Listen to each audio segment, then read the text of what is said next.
Hey guys, it's Eric, owner of Farpoint Farms here in the mountains of North Carolina. Bad news on the 2-meter front. I don't have my new directional antenna up, but just wanted to see if maybe things had gotten better since the last time I had a 2-meter rig up here in the mountains, and unfortunately it does not look that way.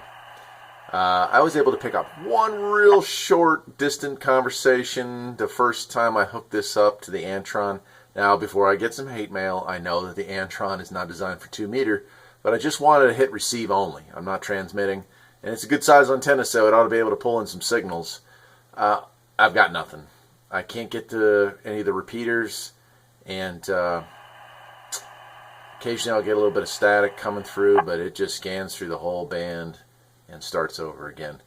This has been going on for about 4 hours now, so this is a Sunday afternoon. I would imagine people would be chatting it up.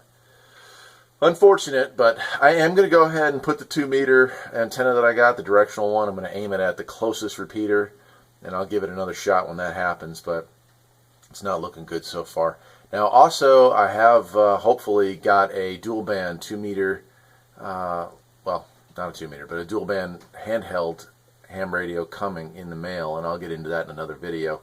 So at the very least, maybe I'll be able to do some range tests to show the comparison between 2-meter and CB, since some of you out there are ham enthusiasts as well as CB enthusiasts, or some of you may just be CB enthusiasts and you're kind of curious what ham radio has to offer. I'll show you, because 10 and 2-meter are probably the two most common bands that people get into the ham radio hobby with, so we'll do a video on that as well. Anyway, that's it. Sorry it's shaky cam, but I don't have a camera tripod tall enough to get up in here. So, this is Eric, owner of Farpoint Farms. Hope you enjoyed the video. Take care.